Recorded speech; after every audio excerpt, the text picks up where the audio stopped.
தமிழ்ஜனம் குடும்பத்தினருக்கு வணக்கம். இன்றைய அரட்டை வித் ஜனம் நிகழ்ச்சியில் நம்மோடு இணைந்திருக்கக்கூடிய சிறப்பு விருந்தினர் 37 ஆண்டுகள் இந்திய இராணுவத்தில் பணியாற்றிய அனுபவம் பெற்றவர். ஜம்மு காஷ்மீர், லடாக், நார்த் ஈஸ்ட், ராஜஸ்தான் போன்ற பல கடுமையான பிரதேசங்களில் இந்தியாவினுடைய எல்லையை பாதுகாத்தவர்.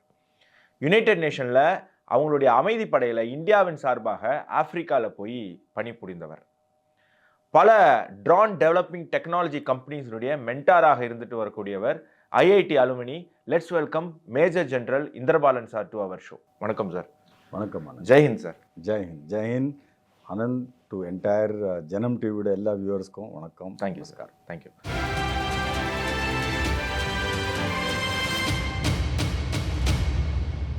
சார். அரட்டை வித் ஜனம் அப்படிங்கிறது ஒரு லைட் ஹார்ட்டட் ப்ரோக்ராம். இந்த எபிசோடில் கொஞ்சம் சீரியஸான விஷயம் டிஸ்கஸ் பண்ணோன்னு. சமீபத்தில் இந்தியாவுடைய தலைநகர் டெல்லியில் ஒரு பாம் பிளாஸ்ட். கடந்த 10-11 வருஷமாக சிவிலியன்ஸ் மேலே இந்த மாதிரி எந்த விதமான ஒரு தாக்குதலும் பெரிய அளவில் நடக்கல. 11 வருஷம் நடக்காத பாம் பிளாஸ்ட் எப்படி சார் நடந்தது? இதற்கு பின்னாடி இருக்கக்கூடிய மர்மம் என்ன? டெல்லி பாம் பிளாஸ்ட் ஒரு கான்ஸ்பிரசி சீக்வன்ஸ் தான் நமக்கு சொல்ல முடியும். எதுக்கு இந்தியாவில் ஒரு செக்ட் ஆஃப் பாப்புலேஷன் இருக்குது. They have not reconciled to India's nationhood. இப்போ இந்தியாவோட நேஷன்ஹுட் 1947 பார்ட்டிஷன் முடிஞ்சிட்டு the Indian population accepted India as a nation. இப்போது அதில் all people who opted to be citizens of இந்தியாவை அவருக்கு எல்லாருக்கும் இந்தியாவோட ஒரு நேஷன் ஃபஸ்ட். ஆ நேஷன் தான் நம்மளோட ஹோம், ಆ ನೇಷನ್ தான் நம்மளோட பிலாங்கிங், ಆ ನೇಷನ್ தான் நம்மளோட தாய்நாடு, அவர் ஐடென்டிட்டி. பட் ஒரு செக்ட் ஆஃப் பாப்புலேஷன் இருக்குது, அவருக்கு நேஷன் ஃபர்ஸ்ட், நேஷன் நல்ல ஐடென்டிட்டி, அவருக்கு ஒரு ஸ்பெஷல் ஐடியாலஜி அவருக்கு இருக்குது. அது ரிலீஜனாக கூட பார்க்கக்கூடாதுங்கிறீங்களா? ரிலீஜன் இருக்குது, பட் ரிலீஜன் முடிஞ்சிட்டும் ரிலீஜன் மேலே அவர் ஐடியாலஜி வச்சுருக்கேன்.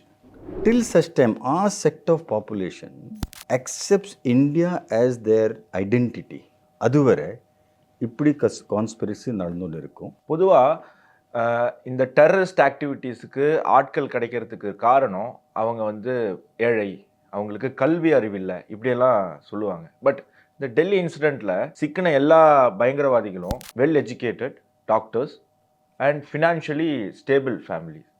ஸோ அவங்க எப்படி இந்த டெரரிஸ்ட் ஆர்கனைசேஷன்ஸுக்கு இந்தியாவில் ஆட்கள் கிடைக்கிறாங்க? இங்கிலீஷில் ஒரு வேர்டு இருக்குது, indoctrination. You are manipulating the mind of a person. ಈ ಮೈಂಡ್ ಮ್ಯಾನಿಪುಲೇಷನ್ಲ it has nothing to do with education.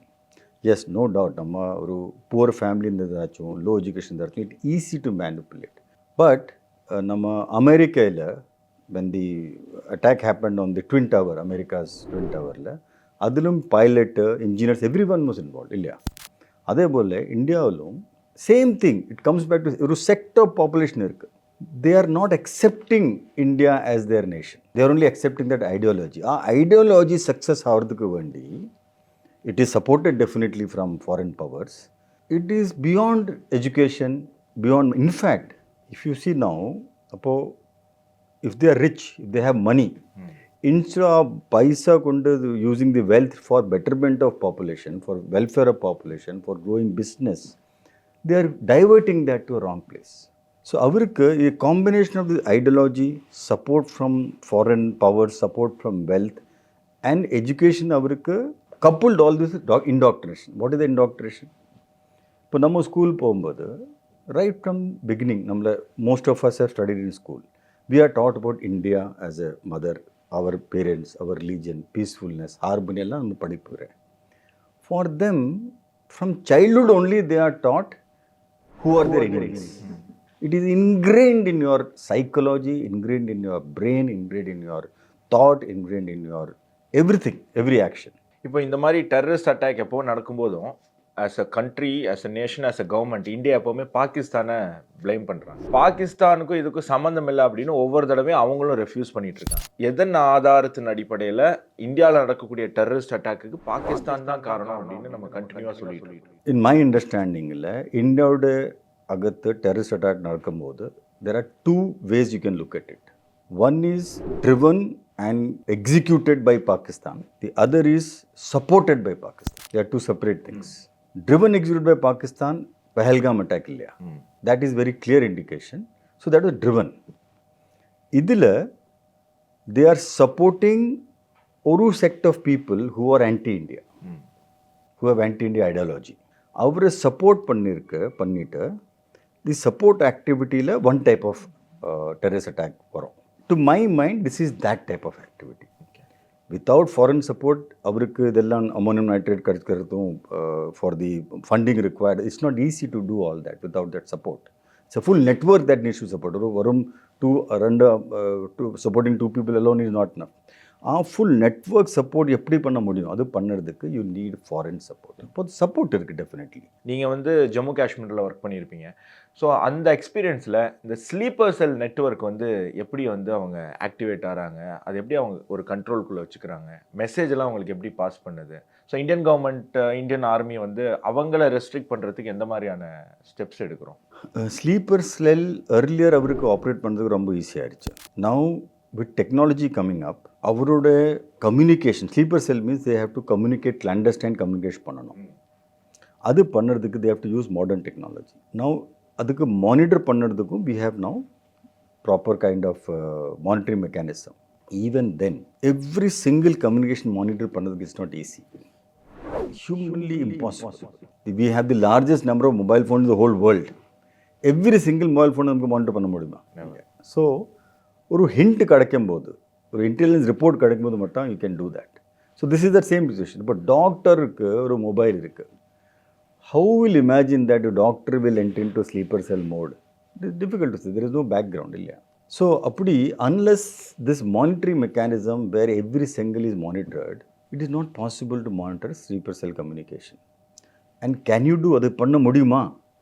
The democratic principles of India does not allow that. அப்போது ஆனந்துக்கு மொபைல் இருக்குது. Tomorrow the government is monitoring all communication of Anand. Will you like? No. Nobody will like it. We ourselves will not like it. So government cannot do. It is not possible for, it cannot be done democratically. Supreme Court will not allow you to do. Today ஒரு mobile communication monitor பண்ணுறதுக்கு even police requires permission of a magistrate to eavesdrop on a mobile. அது கேட்கறதுக்கு ஒரு magistrate approval கொடுக்கணும். அது approval கொடுக்கறதுக்கு this person has to give a FIR lodge பண்ணி permission எடுத்தால் கொடுக்க முடியும். ஸோ ப்ராசஸில் lot of people slip out. So sleeper cell how therefore they are able to break through this little legal route and utilize till they are caught. ஒரு intelligence report கிடைச்ச முடியும். After that monitoring is definitely possible. Secondly, as I said, India, there are a lot of people who are having sympathy for such kind of operators because of the ideology reasons. But these sympathetic people who are giving sympathy to such organization, அவருடைய சப்போர்ட்டில் தி sleeper sell survive.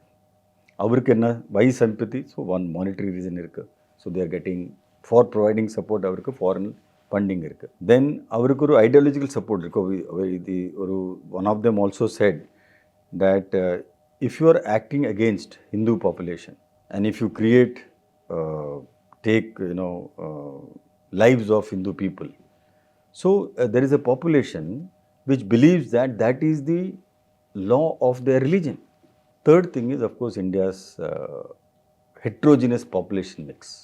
Unlike Europe, India is the only nation where there is a largest mix of ideology, religion, faith, systems. For diversity, we say India's strength. Yeah, for 70 years we have learned diversity is India's strength. But it is also India's weakness. Our weakness exploit pannardu, there is only one community which is doing that. அவர் தான் sleeper செல்லை support பண்ணியிருக்க முன்னோட்டு கொண்டு போகிறார். Full இந்தியாவில் there are sleeper cells who are always trying to gather intelligence. For two types of sleeper cells இருக்குது. One, intelligence gathering sleeper cell. Second, supporting sleeper cell. Third is activate and action sleeper cell. மூணு type இருக்குது. This intelligence gathering sleeper cell is there all over. Everywhere they will be there. They are always trying to probe what is police doing, what is army doing, what is security force over. Supporting sleeper cell are those, or Pagumbodi, he'll be your friend. He'll sit with you, have food also. But behind he is doing some support activity which you will never come to. That's a support sleeper cell. Third is those who have decided that they will take sabotage, attack, sabotage action. So இது மூணில் which person sitting, eating, drinking, playing with you is which category is almost impossible to say till such time you unearth that act of his. இன்னொரு பெரிய குற்றச்சாட்டு வந்து இந்த operation சிந்தூருக்கு பிறகு எழுந்தது என்னன்னா, மேக் இன் இந்தியா அப்படின்னு லைக் இந்த கவர்மெண்ட் லாஸ்ட் 10 வருஷத்தில் நிறையா விஷயங்கள் செய்கிறாங்க. பட் மிலிட்ரியில் அது இம்ப்ளிமெண்ட் ஆகிருக்கா? மிலிட்ரியில் வந்து எவ்வளோ இண்டிஜீனியஸ் ப்ராடக்ட்ஸ் இருக்குது, இந்தியாவில் வந்து எவ்வளோ இண்டிஜீனியஸ் டெக்னாலஜி இருக்குது. ஸோ ஸ்ட்ராட்டஜிக்கலி நம்ம வந்து இண்டிஜீனியஸாக இல்லாமல் வாருக்கு போகும்போது நாளைக்கு வந்து இது நமக்கு எந்த அளவுக்கு ஒரு பெரிய ஒரு பாதிப்பு ஏற்படுத்தும்? ஆனால் இதில் 2 கொஸ்டின் இருக்குது. ஒன், நம்ம மேக் இன் இந்தியாவில் self finance what progress we have made. Second question is இது வித்தவுட் மேக் இன் இந்தியா நம்ம வாரில் போயால் what will be the outcome இல்லையா? Two separate. So I deal with 2 separate questions. So let's அது second question first. Modern டெக்னாலஜியில் if India does not own its own technology, military technology, அது it's a biggest danger. ஒரு simple example கொடுக்குறேன். Your inertial navigation that you use in missile. Inertial navigation is missile, you have told the missile where to go, fire pannita. It will travel, and target is pre-decided. Our inertial navigation system, it goes and hits there. அதில் ஒரு module இருக்குது. That module is inertial measurement unit. So it measures the movement, driftக்கு automatic correction பண்ணோம், and then it keeps going. That is how it achieves accuracy. ಈ module, if it is not Indian, if it is made in foreign country, especially if it is made in country which is not India, would a friendly nation, அப்போ மாடியூலில் it is possible to malware போட முடியும். With the malware, when the missile is traveling, that malware can get activated. அது போயிட்டு target hit பண்ணக்கூடாது, it will go and fall somewhere. Israel வந்து இவங்களுடைய பேஜரில் பண்ண மாதிரி, பேஜர் அட்டாக் பண்ண மாதிரி. If this module is not made in India, not just made in India, it has to be developed in India, owned by Indian, the entire technology. If not, if you run out of this IMU unit and the supplying nations doesn't give you, what happens? கார்கில்ல நமக்கு GPS provide பண்ணல, and you are part of Kargil war, so that is a typical example. We were using Iridium phones and Garmin GPS. So Garmin GPSல navigation பண்ணும்போது I could make out that நான் map reading பண்ணிட்டு I am looking at one mountain peak and identifying that ஒரு point name இருக்கு. A point name 72525208 அப்படி points name இருக்கு. That against what the Garmin GPS showing, the match ஆகல. Then we realized average Garmin GPS கொடுத்தாச்சு, but it's been spoofed. So likewise drones, anything that is driven by technology, அது அவருக்கு jam பண்ண முடியும், spoof பண்ண முடியும், corrupt பண்ண முடியும். அது மட்டும் அல்ல, கில் ஸ்விட்ச், something called as kill switch. Supposing you are having foreign made systems, they will put a kill switch. That means if you are using it, a missile or a drone or an aircraft, without their concurrence or they become inimical nation, அவருக்கு kill switch activate பண்ண முடியும் remotely. But today everything is connected to satellite or some communication system. Kill ஸ்விட்ச் activate ஆகினா you can't even use that weapon. நான் ஒரு வீடியோவில் பார்த்தேன், prime minister Modi அவர் ஆட்சிக்கு வந்த பிறகு எல்லா கவர்மெண்ட் ஆஃபீஸஸ்லேயுமே வந்து இந்த எலக்ட்ரானிக் பஞ்சிங் மிஷின் வைக்கணும், சிசிடிவி கேமராஸ் வைக்கணும் அப்படின்னு அவர் இன்சிஸ்ட் பண்ணியிருக்காரு. பட் அன்ஃபார்ச்சுனேட்லி அதில் most of those equipments purchased from imported from China. So இது ஒட்டுமொத்த வாருக்கு நெக்ஸ்ட் நான் வாருக்கு வரேன், பட் அதுக்கு முன்னாடி இது இன்டர்னல் செக்யூரிட்டிக்கே ஒரு பெரிய அச்சுறுத்தலால் இருக்குது. திஸ் ரியலைசேஷன் இந்தியாவுக்கு ரொம்ப லேட் ஆகிடுச்சா வந்திருக்கேன். Fortunately at least it has now dawned that this is something very dangerous. இதில் கேமராவில் there are 2 components to a camera. ஒன்று lens, second is sensor mechanism, third is electronics. This is the critical part, not the lens. Okay, lens in India, they don't make lens in India still. India is still importing most of the lens. Even sensors, India has still not started making. But other, on a security front, it is not dangerous. Because by itself, it is passive. Whereas, once the image has crossed the lens, it has crossed the sensor, and now it has reached the hardware, which runs the whole thing. Adil oru software or firmware irukku. That is the critical portion. That software hardware use பண்ணிவிட்டு any foreign power or any inimical power or any one who cyber attack people, they can manipulate that and either take away information or provide wrongful information or misuse it. That is what India needs to immediately focus on.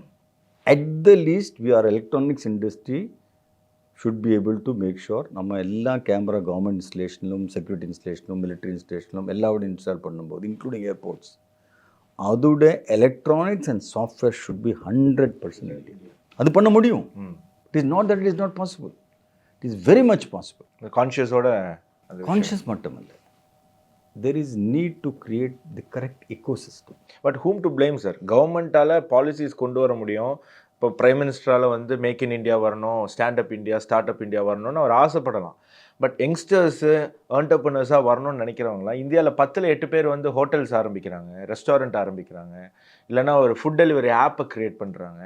இந்த vision வரமாட்டேங்குது. Technology, software, AI, semiconductors, இந்த ஆங்கிளில் வந்து youngsters யோசிக்கவே மாட்டுறாங்க.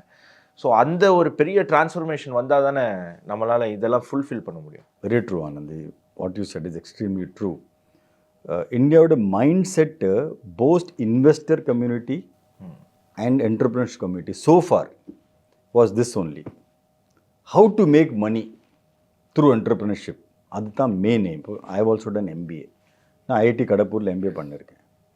அங்கே பண்ணும்போது என்டர்பிரினர்ஷிப்பில் 95% of entrepreneur ideas what students brought there, although it is in IIT, what they brought was how to make Uber-like service, how to support marriages in different forms, how to provide different hotel services. அதுதான் அவரோட main aim. Technology, even inside IIT people are not thinking technology. அதே போல் investors in India, they are looking at revenue based investing. Now, if a youngster is taking the challenge, the risk of entering entrepreneurship, he will like to do it where avarku edila, where he sees possibility of making a success, he will go there, no? Yes. He will also go where money is coming. So, blaming youngster is not the right way. It is the country has to create the right ecosystem. Adler 3 things have to be done. One, which is already happening, India has created what is called as the Anusandham Research and Development Fund, who are willing to take the risk of developing fundamental technologies. Basic science nu thodangitte fundamental technologies avaru develop pannum, whether it is quantum mechanics, whether it is positioning, timing, apdi romba basic adu support pandradhukku if the government comes with funding, this something will happen. Secondly, product development la today in India there is no product development. We will bring ஒரு foreign product import பண்ணி இந்தியாவில் manufacture பண்ணி அதை sale பண்ணோம். It happen in Sindoor also. All the drones நம்மளை fly பண்ண drone எல்லாம் same தான். ஃபாரின் கொண்டு வந்து அசெம்பிள் பண்ணி சேஞ்ச் பண்ணும். That has change. Today Indian army is insisting indigenization content. They have come up with a term. So such many policies are coming step by step. Money is also coming. But it's a time. It will take another 3-4 years. நம்மக்கிட்ட operation சிந்தூரில் பிரம்மோஸினுடைய பெக்யூலாரிட்டி, அதனுடைய அட்வான்டேஜ்லாம் நம்ம புரிஞ்சுக்கிட்டோம். So இன்றைக்கி உலகமே வந்து பாராட்டுது நம்மளுடைய BrahMos மிசைலை. But அதே நேரத்தில் ட்ரோன் டெக்னாலஜிஸில் நமக்கு வந்து பெரிய அளவில் முன்னேற்றம் இல்லை. ஃபார் எக்ஸாம்பிள், உக்ரைன் ரஷ்யா வாரில் ரஷ்யாவால் உக்ரைன் நடத்தக்கூடிய ட்ரோன் அட்டாக்ஸை கண்ட்ரோல் பண்ணுறதுல பெரிய ஒரு சேலஞ்ச் வருது. ஸோ வரக்கூடிய காலத்தில் வார்ஃபேர்ஸ் வந்து ட்ரோன் பேஸ்டாக தான் இருக்கும். டோக்கி வந்து பாகிஸ்தானுக்கு அதிகமாக சப்ளை பண்ண எக்யூப்மெண்ட்ஸு ட்ரோன் எக்யூப்மெண்ட்ஸ் தான். அதை வச்சு தான் பாகிஸ்தான் வந்து இந்தியா மேலே அட்டாக்கே பண்ணிச்சு. ஸோ இந்தியாவுடைய ட்ரோன் டெக்னாலஜி டெவலப் ஆகிறதுக்கு எவ்வளோ வருஷமாகும், என்ன மாதிரியான ஸ்டெப்ஸ் எடுத்துகிட்டு இருக்கோம், அதில் எப்படி வந்து நம்ம காம்படிட் பண்ண போகிறோம் வேர்ல்டு பவர்ஸோட? ஆனந்த், இது என்னோட favourite subject. For somewhere India has earned as a nation by not developing drone technology in time. We have earned, no doubt in my mind. Karno, India is not a rich nation. India has 4th largest army, 3rd largest army, you can say. We have the largest number of 3rd largest battle tanks, aircrafts, ella irukku. But as a nation, our wealth is not as much as US or China. So our wealth has to be distributed between nation's welfare and security needs. So from that context, we don't have enough wealth to spend on heavy, expensive technologies. Therefore, drone is a cheap version, effective version of expensive technology. So instead of developing missiles, while developing missile was important, today, one drone can give you same effect of a missile at 1/10 to 1/30th the cost. ஒரு loitering munition drone இருக்கு. We are developing, and India has already called for the companies to come forward and develop. Already drones are there which Israel and US other companies have made. It is as good as a missile, but better than a missile. In terms of cost, it is 1/10 to 1/20th the cost. But in terms of impact, because அவருக்கு loiter பண்ண முடியும், artificial intelligence இருக்கு, it will strike, look for the target and then strike. Missile அப்படி இல்லை, fire பண்ண போய் it will either hit the target, not hit the ரெண்டே option. loitering mission அப்படி இல்லை, அவங்க போயிட்டு பார்த்துட்டு ஐடென்டிஃபை பண்ணி டார்கெட் பண்ணி டைம்லி ஹிட் பண்ணும். full effect. Hit rate is 80%, 90%. So for a country like India, drone technology is extremely important. The truth is, we are way behind.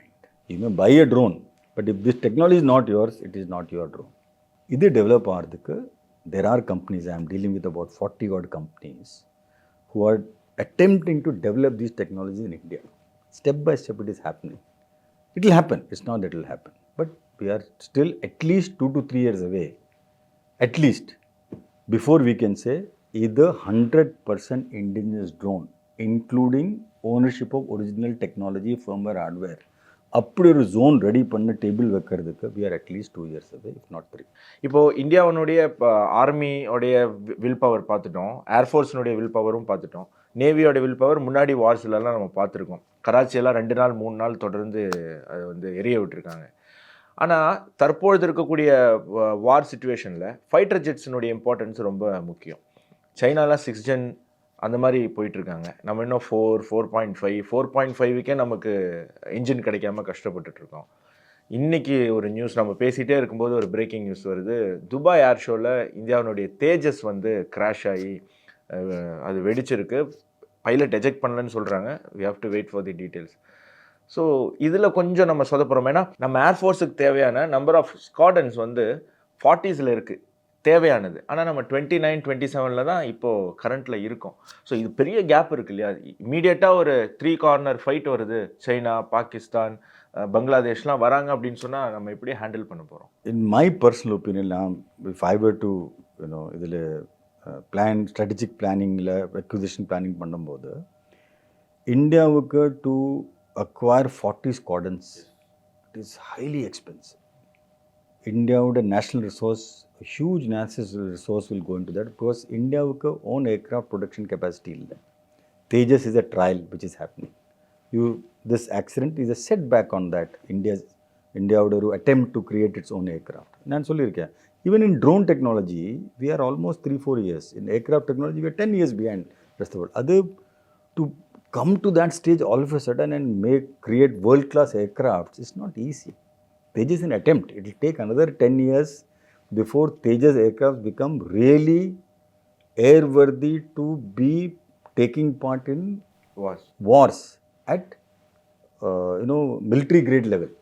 It is a trial that is happening, and it is a process. Trials, accident will happen. We have to be ready for that. Failures will happen. We have to be ready for that. Appadutha we'll set. Now today satellite technology has succeeded really. Yes. Everywhere. Why? Because ISRO started developing satellite technology long back. அதே போல் why our missiles are so successful? We started working on it long back. But on aircraft technology, on other deep technology, we have not worked. So rather than ஒரு aircraft 40 squadron complete வேணும் இந்தியாவுக்கு, instead of that, if you promote India's drone unmanned aircraft industry, unmanned fighter aircraft industry, இதுக்கு ஈடு கட்டிடலாம். This can be a very good alternative. That's my personal opinion, because I'm in the drone industry. I can see what a drone devastating effort can do. அது மட்டும் இல்லை, ஒரு aircraft all said and done is ஒரு vulnerable தான். ஒரு aircraft take off ஆயிடுச்சானா it is so easy to capture it in radar. அதோட signature immediately capture பண்ண முடியும். When it is starting on the runway itself, it can be captured by satellites. Then it is followed up. ஒரு ஏர்க்ராஃப்ட்டுக்கு take off பண்ணிட்டு to achieve it's mission in today's modern technology world is very very challenging. Compare that to drones. It is stealth drone பண்ணும்போது much more easy. Small size, no manpower required, autonomous this thing. Cost is 1/100th of an aircraft. அதுக்கு பார்க்கும்போது we should think of creating drone squadrons, unmanned aircraft system squadrons with similar capability. Even if 5 drones go down, what does it matter?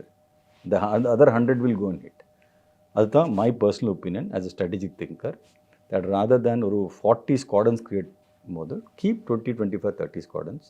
Instead of 10 aircraft squadrons, create 70, 80 drone squadrons. இப்போ Ukraine என்ன பண்ணுறேன்? Using drones, it has withheld Russian offensive. Unmanned drone, unmanned boat, unmanned ship, Everything எல்லாமே அன்மேண்டாக அவங்க மாறிட்டு இருக்கிறது பார்க்க முடியுது. Sir, இப்போ நீங்கள் சொல்கிறதெல்லாம் பார்க்கும்போது இது எல்லாமே நிறைவேறணும் அப்படின்னு சொன்னால் it takes like 15, 20 or 25 years கூட ஆகலாம். ஸோ அது வரைக்கும் இந்தியாவில் ஒரு பொலிட்டிக்கல் ஸ்டெபிலிட்டி வேணும். இப்போ இந்தியாவை சுற்றி பார்த்தீங்க அப்படின்னா ஸ்ரீலங்காவில் ஜென்சி ப்ரொட்டஸ்ட்டு, ரெஜிம் சேஞ்ச், பங்களாதேஷில் ஜென்சி ப்ரொட்டஸ்ட், ரெஜிம் சேஞ்ச், நேபாளில் நம்ம பார்த்தோம், ஆப்கானிஸ்தானில் தாலிபான் டேக்கன் கண்ட்ரோல், பாகிஸ்தான்லேயுமே இன்டர்னல் கான்ஃப்ளிக்ட்ஸ் போயிட்டுருக்கு. அங்கே வந்து அசீம் முனீரை வந்து ஃபீல்ட் மார்ஷல் ஆக்கியிருக்காங்க. ஷபாஸ் ஷெரீஃப் எதுக்கு பிரைம் மினிஸ்டராக இருக்காருன்னே தெரியல. இட்ஸ் லைக் பிஎம்ன்றதை விட அவர் அசீம் முனீருக்கு பிஏ அப்படிங்கிற மாதிரி அவர் கன்வெர்ட் ஆகிட்டு இருக்கு. இந்த மாதிரி ஒரு சுச்சுவேஷனில் இந்தியாவிலேயுமே பலவிதமான ப்ரொட்டஸ்ட் நம்ம பார்க்குறோம். இப்போ டெல்லி ரைட்ஸ் சம்மந்தமாக வரக்கூடிய தகவல்லாம் பார்க்கும்போது நமக்கு பயமாக இருக்குது. ஏன்னா இந்தியாவில் ஒரு ரெஜிம் சேஞ்சுக்கு சிஐஏ, ஆன்டி சிஐஏ ப்ரொட்டஸ்ட் மூலமாக ட்ரை பண்ணியிருக்காங்க. ஏகப்பட்ட விஷயங்கள் நடந்துகிட்ருக்கு. ஸோ ஒரு பொலிட்டிக்கல் ஸ்டெபிலிட்டி தேவையில்லை. இந்த பொலிட்டிக்கல் ஸ்டெபிலிட்டி இந்தியாவில் பாசிபிளாக, இந்தியாவிலையும் ரெஜிம் சேஞ்ச் பண்ணுறதுக்கான வாய்ப்பு இருக்குது. ஆனால் நிறைய பொலிட்டீஷியன்ஸ் வந்து யங்ஸ்டர்ஸ் வாங்க, யங்ஸ்டர்ஸ் வந்து ப்ரொட்டஸ்ட் பண்ணுங்கள், இவங்க பிபிசிலாம் வந்து அவங்களோட டெஸ்பிரேஷனே வெளிப்படுத்தினாங்க ஒரு நியூஸ் மூலமாக, ஏன் ஜென்சியெல்லாம் வரமாட்டீங்க ப்ரொட்டஸ்ட் பண்ணுறதுக்கு அப்படின்னு சொல்லி. ஸோ இந்தியாவினுடைய பொலிட்டிக்கல் ஸ்டெபிலிட்டி நெக்ஸ்ட் 20-25 இயர்ஸ்க்கு எப்படி இருக்கணும்? ஜென்சிக்கு உங்களுடைய மெசேஜ் என்ன சார் இந்த விஷயத்தில்? ஆனால் நான் ஒரு மிலிட்ரி மேனு, ஒரு I am not a political commentator, I don't follow politics also much, but I would say ஒரு as a citizen of India, not as a political commentator, இப்போ இந்தியாவுக்கு டு ரீச் அவர் இந்தியாவோட aspiration to become world's one of the largest powers, to create technology, to create wealth for our own nation, it is this political stability is extremely important. அது இல்லாத இது பண்ணவே முடியாது, impossible to do. Because ஒரு political stability இருந்தால்தானே investors come, when investors come technology develops, when technology develops you become stronger. One every technology நம்ம develop பண்ணும்போது எல்லா technology it is dual use.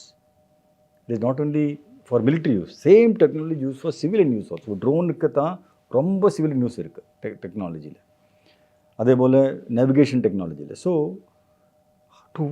இது பண்ணுறதுக்கு the stability of the nation becomes very very important. அதுக்கு we need such political parties which has all India presence. அவருக்கு definitely ஒரு majority power வேணும். ஒரு coalition government will also not do.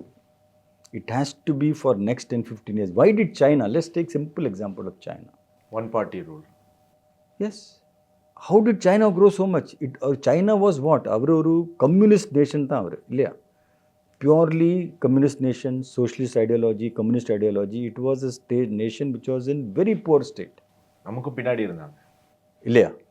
Single party rule அவருக்கு இருக்குது, அதில் democracy இருக்குது. That single party rule என்ன?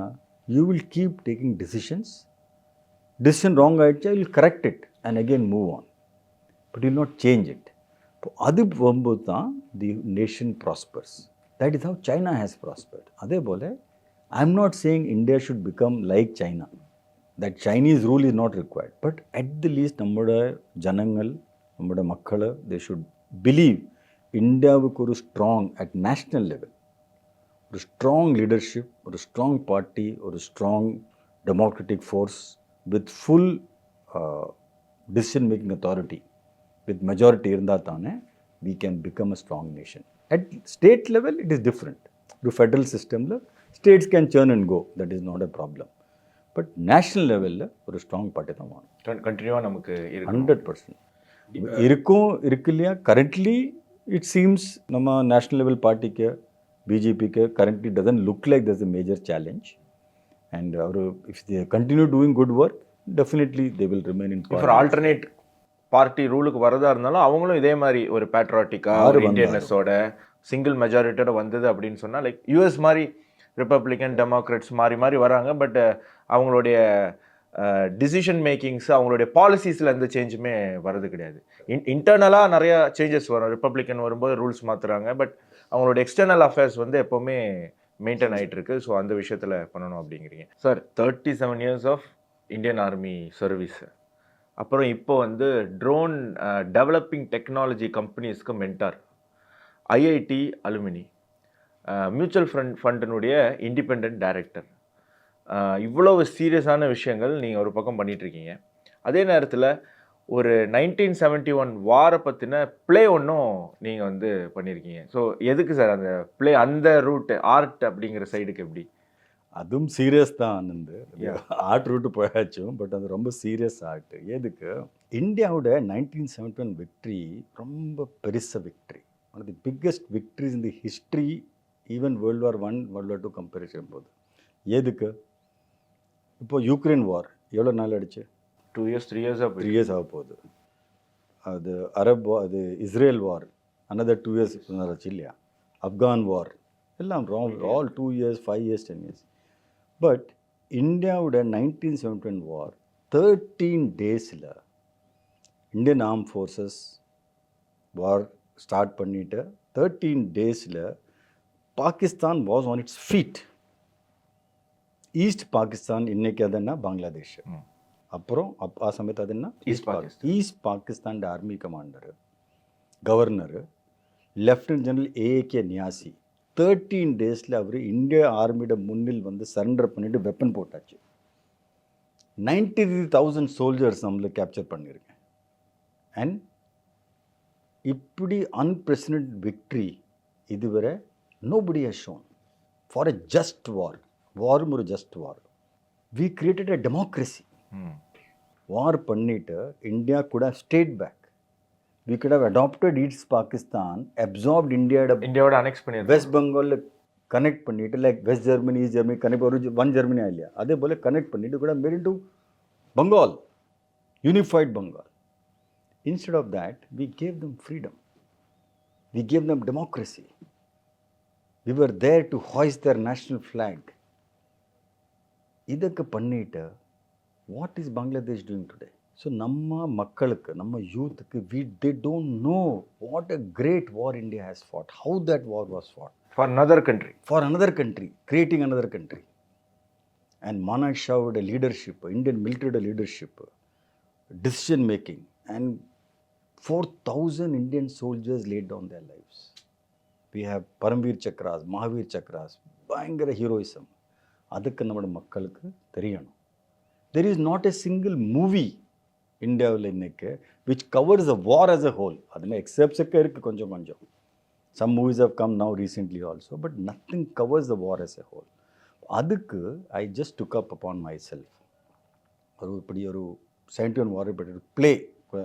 My financial thing permits only so much. I made a play, நல்ல ஒரு play. ஸோ இங்கிலீஷில் இருக்குது, தமிழில் இருக்குது. we've done about 13 odd shows பண்ணியிருக்கேன். ஸோ நெக்ஸ்ட் ஷோ எங்கே, என்னைக்கு சார்? தமிழில் நெக்ஸ்ட் ஷோ இருக்குது December 14th கலாஷேத்ரா காலனியில். ஓகே, ரொம்ப இன்ட்ரெஸ்டிங்காக இருக்கும். We are getting lot of very interesting theatre group to perform that play. நீங்கள் வரணும், பார்க்கலாம். ஷோர் கண்டிப்பாக சார். நான் ஆடியன்ஸ்கிட்டையும் நான் சொல்லிக்கிறேன். ஸோ சென்னையில் இருக்கிறவங்க கண்டிப்பாக வந்து அதை கலந்துக்கணும். ஷோடைய டீட்டெயில்ஸு நாங்கள் டிஸ்கிரிப்ஷனில் உங்களுக்கு போடுறோம். പക്ഷേ ഇതിൻ്റെ എല്ലാ റെലവൻസ് ഈ തിയേറ്റർ പ്ലേയുടെ പേര് ഞാൻ പുതിയ പേര് വെച്ചിരിക്കேன். 1971 operation, a military victory wasted or a military victory undermined. எதுக்கு அது சொல்கிறேன்? That you have to understand as a nation. இப்போ 71 வாரில் as I said, big victory இல்லையா? Yes, a big victory we have given it back to Bangladeshi people. அதே போல் western ஃப்ரண்ட்டில் we captured so much territory. அதுவும் திருப்பி கொடுத்துருக்கேன். through Shimla agreement. If you ask question today, after such a big victory, what did India get? Answer இல்லை. nothing. Answer இருக்குது sir, nothing. அதுதான் answer. Why? This debate you should have in the country. இந்தியாவோட military gave you such a big victory. What did you do with that victory? நம்ம அவங்கள choke பண்ணிட்டோம் literally பாகிஸ்தானை. Now, today, what is the dialogue in Bangladeshல? Chicken neck நம்ம choke பண்ணுவோம் இல்லையா? Bangladesh, some political people have spoken. நீ chicken neck சொல்லும்போது தான் நம்ம ஒட்டுமொத்தமாக பங்களாதேஷ் அனெக்ஸ் பண்ணலான்னா கூட பரவாயில்ல. வி குட் ஹவ் அந்த சிக்கன் நெக் பகுதியில் இருக்கக்கூடிய போர்ஷன்ஸையாவது நம்ம அனெக்ஸ் பண்ணிடலாம் இல்லையா? If nothing else, before giving the country to them, we could have signed a strategic alliance signed பண்ணிட்டு we could have ensured that India has a strategic route through Bangladesh. நம்ம 7 sisters connect பண்ணிருதுக்கு ஒரு root எடுக்க முடியுமா இல்லையா? ஈஸியாக எடுக்க முடியும். Because we created that nation. We could have signed that there is a permanent corridor. இப்போ பாகிஸ்தான் த்ரூ ஒரு காரிடோர் சைனா உண்டாக்குறேன். சைனா பாகிஸ்தான் எக்கனாமிக் காரிடோர் சொல்லிட்டு எதுக்கு உண்டாக்குறேன் அவர்? Why they are making that?